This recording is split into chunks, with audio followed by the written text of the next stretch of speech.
Hello बच्चों, कैसे हो सब लोग। बच्चों, आज का जो एग्ज़ाम पैटर्न है, सीए के एग्ज़ाम्स हो, सीएमए हो, सीएस हो, बैंक की एंट्रेंस एग्ज़ाम हो या फिर एमबीए का कैट हो, हर जगह पे एमसीक्यू पैटर्न इस्तेमाल किया जाता है, जहाँ पे 4 ऑप्शंस में से आपको एक सही जवाब चूज़ करना होता है। इन एमसीक्यू का वेटेज डिपेंड करता है हर एग्ज़ाम टू एग्ज़ाम। कहीं पे 20 से 30 मार्क के लिए एमसीक्यू पूछते हैं और कोई एग्ज़ाम पूरी की पूरी एमसीक्यू पैटर्न पे ही होती है। इसका ही मतलब ये है कि आपका ओवरऑल रिजल्ट कैसे आने वाला है, ये आपके उस एमसीक्यू के परफॉर्मेंस के ऊपर पूरी तरीके से डिपेंडेंट हो जाता है। अगर आपने एमसीक्यू में अच्छा परफॉर्म किया then you will be able to score good in that exam, पर अगर आपके एमसीक्यूज़ गलत चले गए तो आपका रिजल्ट ड्रास्टिकली इफेक्ट हो जाता है। तो ऐसे समय पे आपको एमसीक्यू के ऊपर स्पेशल अटेंशन देना ज़रूरी है।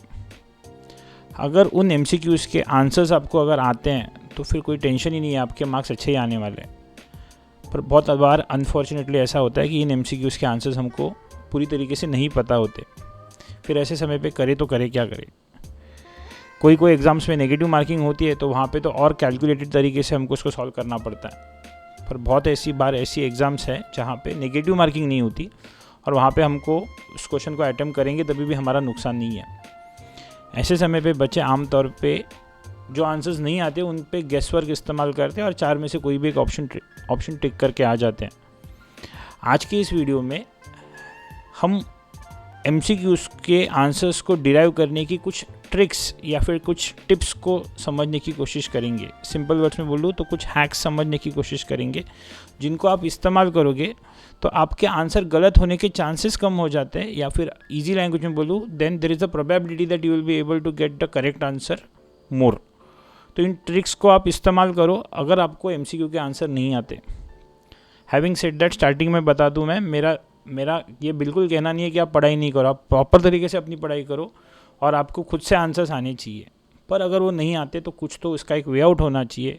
ये वे आउट मैं धीरे धीरे करके आपको समझाता हूँ। तो देखते हैं बच्चों, पहली जो टेक्निक है बच्चों, उसको बोलते हैं आउट ऑफ बॉक्स थिंकिंग। मतलब कभी कभी हम आउट ऑफ बॉक्स सोचेंगे तभी भी हमको एक आंसर आ सकता है इस किसी क्वेश्चन का। एग्जाम्पल के थ्रू समझते हैं ये। जैसे यहाँ पे बोल रहा है, देखो एक बेसिक बैंक रिकन्सिलिएशन का क्वेश्चन है। मेरा यहाँ पे इंटेंशन क्वेश्चन को सॉल्व करना नहीं है, मेरे को आपको बस आपकी इसकी टेक्निक समझानी है। तो क्वेश्चन क्या दे रहा है, balance as per cash book कितना है, तो 8,50,000 है।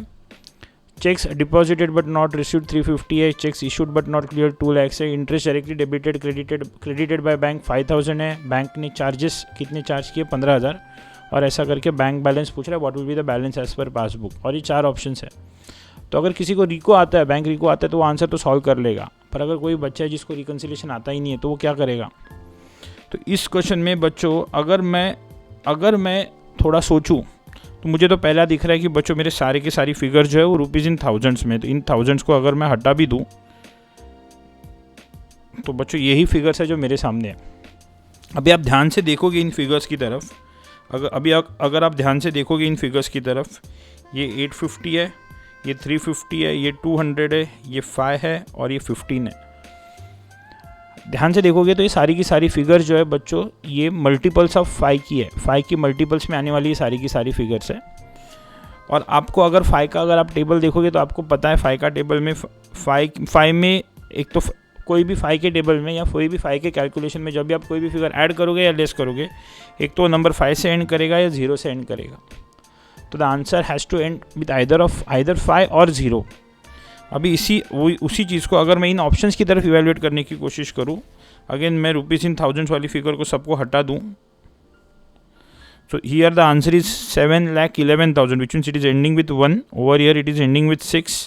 Over here it is ending with 0 and over here it is ending with 4. और अभी हमने देखा था कि जो आंसर रहेगा वो तो 5 या 0 से ही एंड होना चाहिए।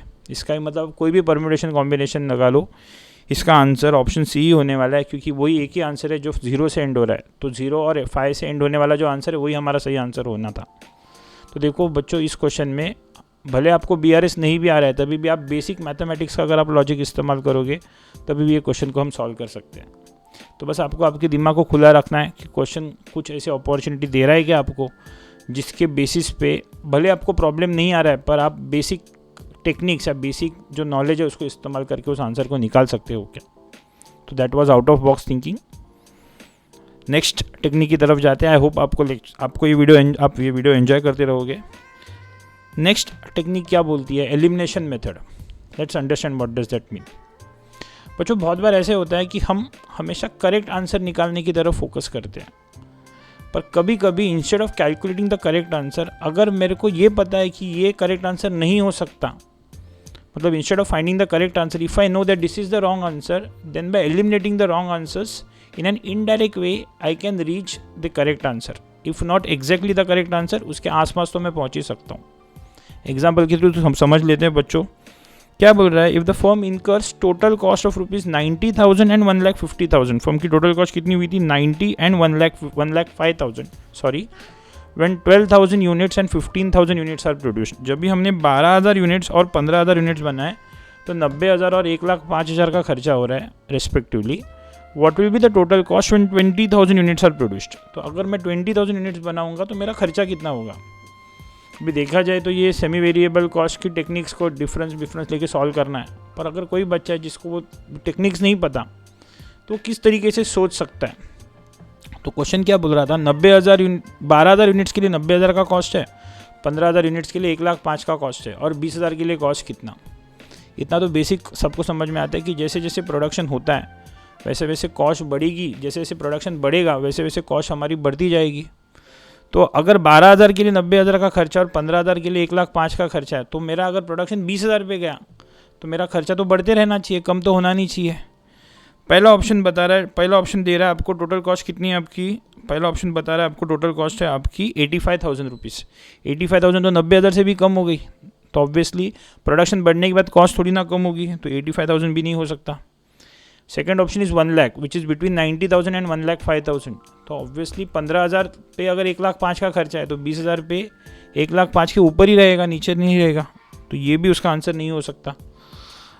तीसरा ऑप्शन है 1,10,000 और चौथा ऑप्शन है 1,30,000। तो अब ये दो ऑप्शन ऐसे हैं जहाँ पे कॉस्ट 1,05,000 के ऊपर है, तो ऑब्वियसली इन दोनों में से सही ऑप्शन होगा। तो अगर मेरे को तुक्का मारना ही है तो ये दो में से एक मारूँ, और अगर मेरे को इसके आगे भी अगर लॉजिक लगाना है तो मैं ऐसा सोच सकता हूँ कि मेरा प्रोडक्शन 12,000 से 15,000 पे गया, 3,000 से प्रोडक्शन बढ़ने पे खर्चा 90 का 1,05,000 हुआ, मतलब 15,000 से खर्चा बढ़ रहा है 3,000 की यूनिट्स ज़्यादा बनाने से, जबकि अभी मैं 15 से 20 की तरफ पहुँच रहा हूँ, तो मतलब मेरे तो 3,000 नहीं, अभी तो 5,000 ज़्यादा बना रहा हूँ, तो ऑब्वियसली मेरा जो एक्स्ट्रा खर्चा है वो 15,000 से भी ऊपर जाना चाहिए। तो 1,05,000 में 15,000 और जोड़ेंगे तो 1,20,000 हो जाती है, तो answer obviously has to be more than 1,20,000। Here also the answer is 1,10,000 which is less than 120, मतलब ये सीधी सीधी बात है, इस क्वेश्चन का आंसर रहेगा 1,30,000। तो कोई कैलकुलेशन नहीं करना है। एलिमिनेशन मेथड बोलती है कि आप जो आंसर्स गलत होंगे ये उसको आइडेंटिफाई करो और उन आंसर्स को नॉक ऑफ करो, ताकि आप करेक्ट आंसर की तरफ पहुंच सको। लास्ट स्टेप भले अगर किसी को नहीं भी आती है तभी भी 4 में से एक गेस करने से अच्छा है 2 में से कभी भी एक गेस करोगे तो आपके करेक्ट आने के चांसेस बढ़ जाते हैं। तो that is the crux of elimination method. इसी एलिमिनेशन मेथड को आगे लेके चलते हैं। नेक्स्ट जो मेथड बच्चों हम देख रहे हैं उसको हम बोलते हैं extreme values elimination. What is the meaning of the word extreme values elimination? Question देखते हैं क्या बोलता है। What will be the labour rate variance if the standard hours for 100 units of output are 400 hours at ₹2 per hour and actual hours taken are 380 hours at ₹2.25 per hour। तो कोई rate variance मतलब ये standard costing का question पूछ रहा है, और assume करो मेरे को इसके फॉर्मूले नहीं आ रहे, तभी भी मेरे सामने ऑप्शंस क्या दिख रहे हैं? 100 एडवर्स, 100 रुपीज़ का नुकसान, 95 एडवर्स, 110 एडवर्स, और चौथा है 760 एडवर्स। तो अगर आप ध्यान से देखोगे तो आपके सामने जो 4 ऑप्शंस है, उन 4 ऑप्शंस में से 3 ऑप्शंस क्या बोल रहे हैं? 100 एडवर्स, 95 एडवर्स, 110 एडवर्स, पर चौथा जो है वह 760 एडवर्स। 760 बोलेगा तो 100, 95 और 110 के बहुत आगे गई हुई नंबर है। नॉर्मल टेंडेंसी या नॉर्मल एग्जामिनर्स टेंडेंसी ये होती है कि जो करेक्ट आंसर्स है उसके आसपास के आंसर्स आपको हमेशा रखे जाते हैं। तो अगर कोई आंसर एकदम एक्सट्रीम है, मतलब एकदम बहुत ज़्यादा है या एकदम बहुत कम है, तो majority of the time, more often than not, वो जो एक्सट्रीम वाला आंसर है वो कभी भी गलत आंसर होता है, वो सही आंसर नहीं होता। तो अगर आपको सही आंसर नहीं पता, अगर आपको सही आंसर पता है तो इतना दिमाग लगाने की ज़रूरत है ही नहीं, पर अगर आपको सही आंसर नहीं पता तो अभी ऐसे समय पे आप उस एक्सट्रीम वैल्यू को इग्नोर करके कैलकुलेशन करना, मतलब उस एक्सट्रीम वैल्यू को इग्नोर करके आप बाकी के 3 में से कोई भी एक आंसर गेस वर्क करना, क्योंकि वो एक्सट्रीम वैल्यू फाइनल आंसर होने के चांसेस बहुत कम है। तो instead of clicking 1 out of 4, अभी अगर आपने एक कम भी कर दी तभी भी आप 3 में से अभी एक चूज़ कर रहे हो, जहाँ पे आपके सही आने के चांसेस वापस बढ़ जाते हैं compare to it is always better to select 1 out of 3 rather than 1 out of 4। तो इसी वजह से अगर कोई एक्सट्रीम वैल्यू दिखती है तो वो फाइनल आंसर में नहीं होने के चांसेस हमेशा ज़्यादा होते हैं, उसको इग्नोर करो और बाकी के ऑप्शन में से एक ऑप्शन चूज़ करना। I hope you are understanding. Next method की तरफ जाते हैं बच्चों,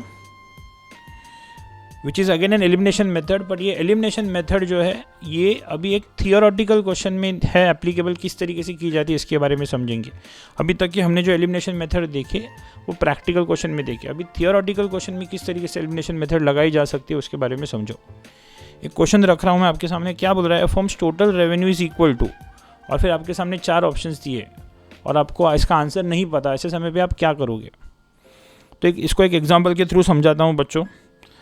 ये एक डायग्राम है जो मैंने आपके सामने रखा है, जहाँ पे सारे के सारे मंकीज़ हैं, और अगर मैं आपको पूछूं बच्चों इसमें से रेड मंकी कहाँ पे, आप मुझे आइडेंटिफाई करके बताओ, तो आप ऑब्वियसली उसको आइडेंटिफाई इजीली करोगे और बोलोगे सर ये रहा आपका red monkey, which is obviously correct.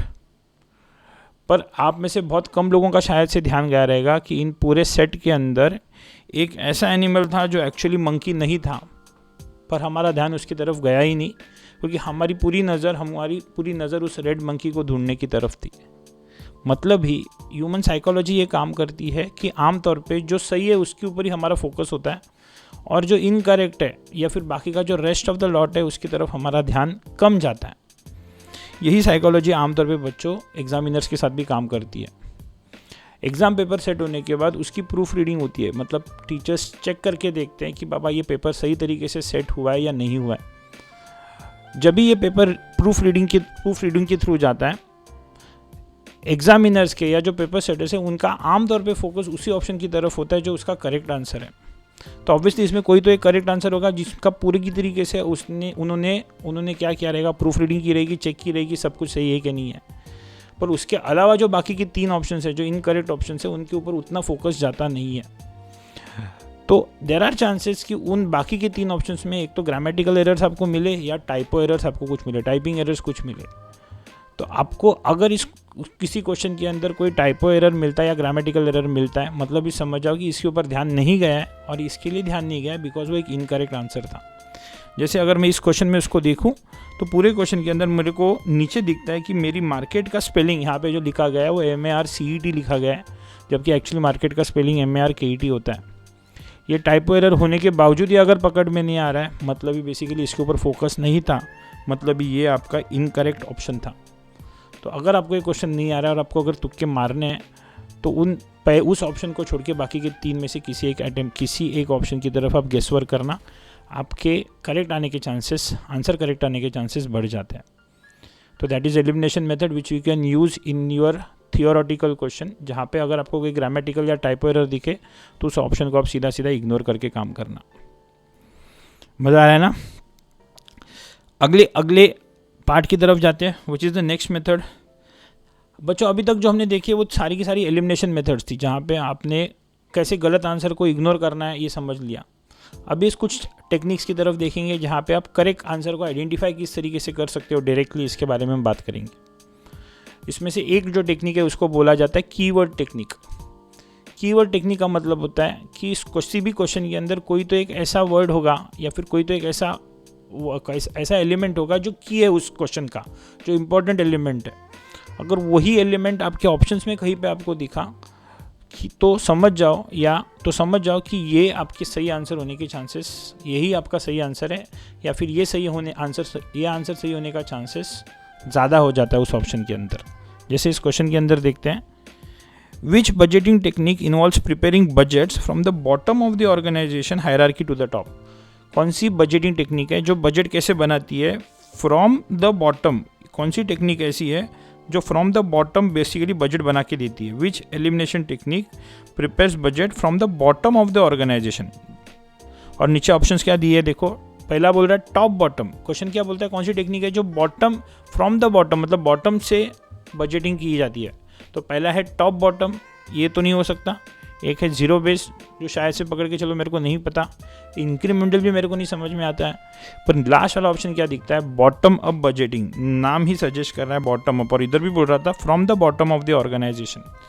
तो नीचे का जो लास्ट ऑप्शन है डी ऑप्शन, वो मैच करता है, और that is the key word in relation to the question. इसी वजह से इस क्वेश्चन का जो आंसर होगा बच्चों, ये ज़्यादा चांस है कि इस क्वेश्चन का आंसर बॉटम अप बजटिंग होगा। तो अगर आपको ऑप्शंस के अंदर ऐसा कोई वर्ड मिलता है जो क्वेश्चन के डेटा के साथ मैच करता है, तो वो कीवर्ड है। और ऐसे समय पे कोई और ऑप्शन पे तुक्का मारने से अच्छा है, या कोई और ऑप्शन पे गेस करने से अच्छा है उस ऑप्शन पे गेस करना, आपके आंसर करेक्ट आने के चांसेस बढ़ जाते हैं। अगली टेक्निक की तरफ जाते हैं बच्चों। Next technique is what is called as longest description technique. ये भी करेक्ट आंसर को आइडेंटिफाई करने का तरीका है। क्या बोलता है देखो ये टेक्निक बोलती है कि एग्जामिनर्स, जो पेपर सेटर है, उसको हमेशा चाहिए होता है कि पेपर सेट करने के बाद आगे जाके कोई कंट्रोवर्सी ना क्रिएट हो, कि कोई उसके ऊपर जाके उंगली ना उठाए कि सर ये थोड़ी ना सही जवाब है, सही जवाब ये भी हो सकता है या वो भी हो सकता है। वो मे बी वाली चीज़ों से हमेशा जो पेपर सेटर होते हैं वो बचना चाहते हैं। इसी वजह से they always try to play safe, मतलब ही वो हमेशा ऐसा आंसर प्रोवाइड करेंगे आपको जहाँ पे कोई एम्बिग्यूटी ना हो, जहाँ पे कोई कन्फ्यूजन ना हो। आगे जाके कोई पूछे ना सर यही कैसे तरीके से सही है, ये भी तो सही हो सकता है। और इसी वजह से, यही लॉजिक के वजह से या यही सोच की वजह से, हमेशा जो करेक्ट आंसर होता है उस करेक्ट आंसर के अंदर हमेशा एग्जामिनर और एक्स्ट्रा डिस्क्रिप्शन देने की कोशिश करता है, एक्स्ट्रा एक्सप्लेनेशन देने की कोशिश करता है, ताकि आगे जाके उस आंसर के अंदर एम्बिग्यूटी ना हो। वही आंसर बेसिकली सही आंसर आमतौर पे होता है जहाँ पे डिस्क्रिप्शन सबसे ज़्यादा होता है compare to the other options. जैसे इस क्वेश्चन के अंदर मैं देखूँ, the following is not treated as manufacturing overheads. मैं हर क्वेश्चन को एज्यूम करके चल रहा हूँ कि मेरे को नहीं पता उसका आंसर। इसमें से कौन सा मैन्युफैक्चरिंग ओवरहेड नहीं है। पहला बोल रहा है लुब्रिकेंट, दूसरा बोल रहा है कॉटन वेस्ट, तीसरा बोल रहा है अपोर्शन एडमिनिस्ट्रेटिव ओवरहेड्स। ये सारे वन वर्ड आंसर दिए हुए हैं। पर लास्ट में बोल रहा है night shift allowance paid to the factory worker due to general work pressure. देखो कितना एक्सप्लेनेशन दिया उसने। नाइट शिफ्ट अलाउंस किसको पे किया है, फैक्ट्री वर्कर को पे किया है। क्यों पे किया है, क्योंकि जनरल वर्क प्रेशर था। मतलब भाई इतना एक्सप्लेनेशन दे रहा है आपको, मतलब he is trying to play safe कि बाबा इसमें फिर इसके बाद मेरे को मत बोलना कि ये नहीं बताया वो नहीं बताया। तो जहाँ पे इतना बड़ा डिस्क्रिप्शन देने की या इतना बड़ा एक्सप्लेनेशन देने की कोशिश की जा रही है, समझ जाओ कि ये ही उस सवाल का आमतौर पे सही आंसर होना चाहिए। क्योंकि अगर इतना एक्सप्लेनेशन दे रहा है, मतलब he wants to make sure कि आगे जाके कोई कन्फ्यूजन ना क्रिएट हो। तो ये टेक्निक बच्चों बोलती है कि अगर बाकी सारे ऑप्शन में से एक ऐसा ऑप्शन आपके सामने दिखता है जो स्टैंड आउट है, जिसका डिस्क्रिप्शन बाकी सारे आंसर से बहुत ज़्यादा है या बहुत डिटेल में कुछ एक्सप्लेन करने की कोशिश की गई है, तो आमतौर पे ये आंसर आपका सही आंसर होना चाहिए। आगे बढ़ते हैं बच्चों। Next is what is called as, सबको समझ में आता है, odd man out technique. What is odd man out देखते हैं। बोलता है what is the primary objective of cost accounting, और आपके सामने 4 ऑप्शंस दिए हैं। Prepare trading P&L, record financial statements, transactions, record financial statements, और facilitate cost control and decision making. अगर इन ऑप्शंस को मैं ध्यान से देखूं तो preparing trading profit and loss account, recording financial transactions and recording financial statements, ये सारा फाइनेंस से जुड़ा हुआ डेटा है। ट्रेडिंग P&L भी फाइनेंशियल रिकॉर्ड्स में बनते हैं, ट्रांजैक्शंस को भी रिकॉर्ड करना है, फाइनेंशियल स्टेटमेंट्स मतलब बैलेंस शीट भी बनानी है। तो ये सारी चीज़ें एक दूसरे के साथ जुड़ी हुई है। जाहिर सी बात है बच्चों, अगर ये तीनों चीज़ें एक दूसरे के साथ जुड़ी हुई है तो ये तीनों तो एक समय पे सही नहीं हो सकते, बिकॉज MCQ में एक ही आंसर सही होता है। तो अगर ये तीनों एक दूसरे के साथ कनेक्टेड है तो ऑब्वियसली ये तीनों एक साथ तो सही आंसर नहीं होंगे। तो इस सेट में का ऑड मैन आउट कौन सा है, तो यहाँ पे बोल रहा है फैसिलिटेट कॉस्ट कंट्रोल। अभी यहाँ पे फाइनेंस की बात नहीं हो रही है, यहाँ पे कॉस्ट की बात हो रही है। तो this is an odd man out option as compare to the other 3 options. तो ऑब्वियसली अगर एक ही आंसर सही होना है तो वो तीनों सही नहीं हो सकते। The answer has to be option D, which means अगर 4 ऑप्शन में से 3 एक ही कैटेगरी के आइटम्स रहेंगे और एक चौथा अलग कैटेगरी का आइटम रहेगा, तो नॉर्मली वो जो चौथा ऑप्शन है वही आपका सही आंसर होना चाहिए। याद रखना ये। Understood everyone. आगे बढ़ते हैं बच्चों। Similar but contradictory options. Similar दिखने के लिए सेम, बट कॉन्ट्राडिक्टरी किस तरीके से काम करते हैं। देखते हैं एक क्वेश्चन बोलता है the accounting entry for indirect wages incurred in case of integrated accounting systems are, और आपके सामने 4 केस दिए हैं। बच्चों ये कंसेप्ट क्या बोलता है कि एग्जामिनर हमेशा चाहते हैं कि बच्चा मिस्टेक करे कहीं ना कहीं, तो और इसी वजह से मिस्टेक करने के लिए वो हमेशा कॉन्ट्राडिक्टरी ऑप्शंस आपके सामने रखता है। तो अगर कॉन्ट्राडिक्टरी ऑप्शन दिख रहा है, जैसे अगर मैं बोलूँ 4a + 5b और एक है 4a - 5b, तो दिखने के लिए तो सेम है, पर एक जगह पे प्लस साइन एक जगह पे माइनस साइन है। वो क्यों कर रखी गई है? ताकि जल्दी जल्दी में यहाँ पे अगर एज्यूम करो प्लस को टिक करना है आप माइनस को टिक करो, या माइनस को टिक करना है वहाँ पे आप प्लस को टिक करो। तो these are contradictory options and these are purposely set so that the students get confuse in the examination. अभी हमको इसी चीज़ को अपने बेनिफिट के लिए इस्तेमाल करना है। हमको समझना है कि अगर तुम मुझे यहाँ पे कंफ्यूज करने की कोशिश कर रहे हो, मतलब यही वो चीज़ है जहाँ पे मेरे को बेसिकली सावधानी से काम करना है, या ये 2 ही ऑप्शन है जहाँ पे मेरे को कंफ्यूज किया जा रहा है, मतलब इन दोनों में से कोई ना कोई तो सही जवाब होगा। मतलब ये अगर आपके सामने 2 ऑप्शंस दिख रहे हैं और वो दोनों कॉन्ट्राडिक्टरी एक दूसरे के साथ कॉन्ट्राडिक्ट करते हैं, तो मोर ऑफन देन नॉट इन दोनों में से कोई ना कोई तो ऑप्शन आपका करेक्ट आंसर होना चाहिए। तो अब इस क्वेश्चन की तरफ अगर मैं देखूँ तो ऑप्शंस क्या थे? एक था finish goods, debit finish goods control and credit wages control, मतलब एक फिनिश गुड्स अकाउंट आ रहा था और एक वेजेस का अकाउंट आ रहा था, एक कॉस्ट ऑफ सेल्स का अकाउंट आ रहा था, एक SLC का अकाउंट आ रहा था। इन दोनों ऑप्शंस में कोई लेना देना नहीं है, 4 अलग अलग अकाउंट इस्तेमाल हुए हैं। पर अगर मैं उसके अगले वाले ऑप्शंस की तरफ अगर मैं समझने की कोशिश करूँ, तो इस ऑप्शन में क्या दिखता है? इस ऑप्शन में दिखता है debit overhead control, credit wages control, और लास्ट ऑप्शन में दिखता है debit wages control, credit overhead control. मतलब ऑप्शन सी और ऑप्शन डी ओवरहेड्स और वेजेस अकाउंट के साथ ही एडजस्ट करते हैं। एक जगह पे ओवरहेड्स डेबिट हो रहा है, वेजेस क्रेडिट हो रहा है, एक जगह पे वेजेस डेबिट हो रहा है, ओवरहेड्स क्रेडिट हो रहा है। तो ये दोनों ही ऐसे ऑप्शन है जो कॉन्ट्राडिक्टरी ऑप्शन है, जो एक दूसरे के साथ कॉन्ट्राडिक्ट कर रहे हैं। तो बच्चों इसका ही मतलब ये है कि अगर यहाँ पे यही वो चीज़ है जहाँ पे हमको कंफ्यूज करने की कोशिश की गई है, और इसी वजह से जो सही जवाब होगा वो मोर प्रोबेबली इन दोनों में से एक होगा। तो अगर आपको अभी तुक्का मारना ही है, अगर आपको बेसिकली गेस करना ही है, तो इन 2 में से कोई एक ऑप्शन को गेस करना, आपका सही आंसर होने के चांसेस बढ़ जाते हैं। Instead of picking 1 out of 4 it is always better to pick 1 out of 2। तो अगर आपको 2 कॉन्ट्राडिक्टरी ऑप्शंस दिखते हैं और अगर आपको गेस वर्क करना है, तो उन दोनों में से कोई एक ऑप्शन पे गेस करना, यहाँ पे आपके करेक्ट आंसर करेक्ट आने के चांसेस बढ़ जाते हैं। अगली टेक्निक की तरफ देखते हैं। Digital transformation drives changes into, और फिर आपके ऑप्शंस दिए हैं customer experience, operational processes, business models and all of the above. बच्चों हिस्ट्री बताती है कि आपके जो MCQs के पेपर होते हैं उसके अंदर बहुत सारे ऐसे क्वेश्चंस होते हैं जहाँ पे ऑल ऑफ द अबव और नन ऑफ द अबव के ऑप्शंस चौथा ऑप्शन करके दिखाई देता है। 90% ऑफ द केसेस में ऑल ऑफ द अबव ये सही जवाब होता है, और 5% ऑफ द केसेस ही ऐसे होते हैं जहाँ पे नन ऑफ द अबव सही जवाब होता है। आई रिपीट, हिस्ट्री बताती है कि 90% ऑफ द केसेस में all of the option above अगर ऑप्शन दिखता है तो वो आपका सही आंसर होता है, और very rarely none of the above आपका सही आंसर होता है। इसी वजह से ऑल ऑफ द अबव दिखेगा तो वो सही आंसर होने के चांसेस बढ़ जाते हैं। इसको सोचने का और एक तरीका है, आप देखो कि आपको इसमें से कोई 2 ऑप्शंस करेक्ट दिखते हैं क्या? डिजिटल ट्रांसफॉर्मेशन सबको समझ में आता है। डिजिटाइजेशन होने के बाद हमको बहुत सारी चीज़ें अभी सिस्टम के थ्रू काम करती है, तो उससे क्या क्या फ़ायदा होगा? कस्टमर का एक्सपीरियंस बढ़ता है क्या? तो हाँ बढ़ता है। ऑपरेशनल प्रोसेसेस अच्छी होती है क्या? काम करने के तरीके चेंज होते हैं क्या? तो वो भी होते हैं। मतलब बच्चों अगर हम सोचेंगे इस क्वेश्चन के अंदर, तो ये भी सही है और ये भी सही है, पर दोनों साथ में तो सही हो नहीं सकते। इसका ही मतलब इस क्वेश्चन का जो आंसर होना चाहिए वो होना चाहिए option D, all of the above. तो अगर बच्चों कोई क्वेश्चन आया जिसमें all of the above option दिख रहा है और आपको एक्चुअल में आंसर नहीं पता, तो all of the above is always a better guess compare to the other options. और अगर इसको ऐसे नहीं सोचना है तो ऐसे सोचो कि क्या एक से ज़्यादा आंसर आपको अगर कोई भी 2 आंसर करेक्ट दिखे तो आंख बंद करके ऑल ऑफ द अबव पे टिक करना, कुछ ज़्यादा करके तो सही ही रहेगा, बिकॉज दोनों तो सही साथ में हो नहीं सकते। तो ऐसा ऑप्शन जो सबको इन्वॉल्व करे वही सही रहेगा। तो वही उसका एग्जैक्ट अपोजिट केस देखते हैं बच्चों, नन ऑफ द अबव वाला। Cost of sales is equal to selling and distribution overhead is equal to cost of production plus something, जिसमें सेलिंग एंड डिस्ट्रीब्यूशन ओवरहेड से, फैक्ट्री ओवरहेड से, labour cost है और none of the above है।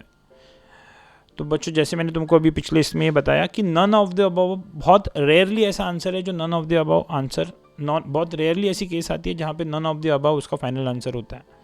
तो अगर आपको गेस करना ही है तो आप उस नन ऑफ द अबव को इग्नोर करके आप गेस करना। None of the above answer सही होने के चांसेस बहुत कम है। नन ऑफ द अबव को छोड़ के बाकी के आंसर में से कोई एक आंसर सिलेक्ट करना, वो सही होने के चांसेस आपके बढ़ जाते हैं। तो बच्चों लास्ट टेक्निक की तरफ देखते हैं, substitution method. What is substitution method? बच्चों बहुत बार ऐसा होता है कि जब भी हमारे सामने कोई प्रैक्टिकल क्वेश्चन आता है, student actually try to solve that question and derive the correct answer. जैसे in this case, if the selling price per unit is 10, variable cost is 6, fix cost is 50,000, break even point in units will be how much. तो selling price, variable cost, fix cost दिया और पूछ रहा है break even point कितना है। तो बच्चा क्या करता है, फॉर्मूला लगाता है और फॉर्मूला के थ्रू आंसर करता है।